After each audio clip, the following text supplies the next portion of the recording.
Let's bring in a great panel to break all of this down. MS Now White House reporter Laura Barron Lopez, the Brennan Center's Vice President for Elections and Government Lawrence Norden, and MS Now legal analyst, former U.S. Attorney Barbara McQuade. She's also the author of the new best-selling book, The Fix: Saving America from the Corruption of a Mob-Style Government.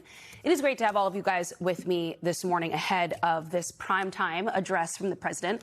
Laura, I want to start with you because one person close to the White House told you that this is all about personal vindication for Trump. What else can you tell me is going to happen in tonight's speech? So the president is expected to once again claim that the 2020 election was stolen. We know that that's false. Inside of this, he is expected to release previously classified documents, intelligence, that the White House, that administration officials have said, essentially alleges that there was foreign influence, foreign actors' interference in the 2020 election. We do know that there was influence. That's, Russia, Iran, China, putting out social media things to try to confuse and divert voters. Interference is very different. Interference has to do with actual hacking or manipulation of America's voting infrastructure. And so these intel documents are going to heavily feature China. And this was all looked into, as you noted, Antonia, in 2020, going into when the president left office in 2021. And that assessment that you highlighted was finished and based on intelligence that was compiled by the Trump administration. And it was finished on January 7th, 2021. President Trump was in office at the time. So again, we expect that he is going to zero in on China and allege that they talk about the ability or the intent that they had to interfere in the 2020 election. But again, right now, we don't expect there to be any new evidence or any new information that we didn't have, that the intelligence community didn't have in 2020. Lawrence, I want to get your take on something very important that Laura just spelled out there, the difference between interference and influence. Yeah, I think Laura said it very well. There's been influence in our elections for a long time. Certainly, the intelligence community has confirmed that in all recent elections, we've seen countries like Russia, China, Iran engage in influence operations. These are disinformation operations that we are aware of on social media that are meant to influence the American public, divide the American public. That is very different than interference. There's only one confirmed instance of interference, an attempt to get into the election infrastructure successfully, and that was Russia in 2016.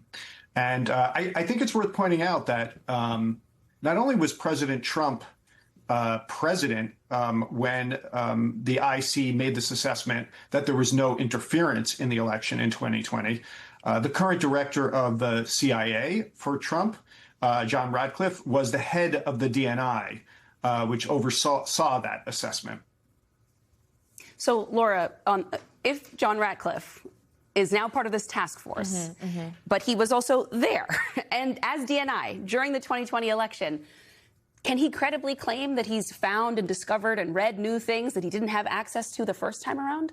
Well, we know that John Ratcliffe is a part of this process, but this process is being led. This declassification process isn't being led by him. It's being led by Bill Pulte, the acting DNI right now. This person who has, I'm told by that source close to the White House that I spoke to, goes into the Oval Office and meets with Trump regularly and brings in diagrams and different information and has really been the force pushing behind the declassification of all documents that the administration has, especially on China. Now, sources have told myself and Von Hilliard that Ratcliffe doesn't necessarily want documents, especially about China, to be released. And part of that is he could be exposed in two ways. One, attacks by the MAGA base, because he was director of national intelligence at the time. He had all access to all of this intel, whether it was credible or not, because, again, raw intel is not always credible and is not always accurate. But the second part is that there is an intelligence community that doesn't necessarily want these documents and reports released because it can reveal sources and methods. It can ruin their credibility. It could mean that China could reverse engineer and figure out how the U.S. got its information, and it could put at risk the U.S.'s ability to gather more information on Chinese activities leading into future elections. Barb, you've written extensively about the ways in which these disinformation campaigns in the U.S. have led to both the contested elections, to January 6th, and the violence that unfolded that day.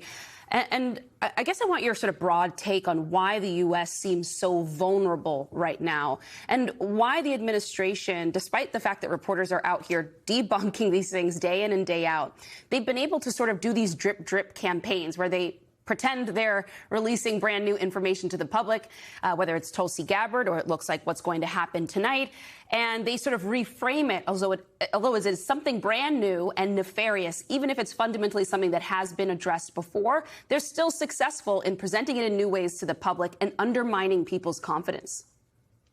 Yeah, one of the things I learned in my research about disinformation is that the world has become very complicated. And so as a result, it is difficult for us to see with our own eyes information that we require experts to process for us as proxies, and we have to decide whom to believe.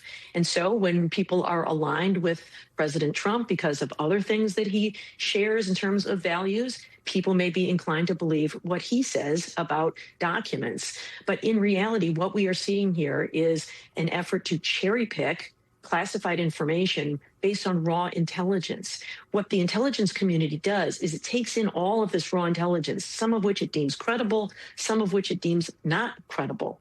And then it analyzes that information, and then it makes an assessment about what it believes to be true. It throws out the garbage, and it focuses on what it believes to be valid and credible and corroborated.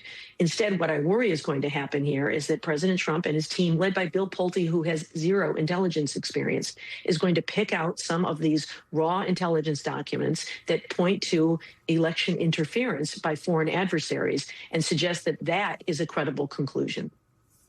Barb, when you watched Jay Clayton there in the hearing yesterday, and we played the clip moments ago of Senator Ossoff grilling him there, you know, to watch that, at least in real time, it seemed frankly to be humiliating for someone to not be able to address a very simple question about the 2020 election.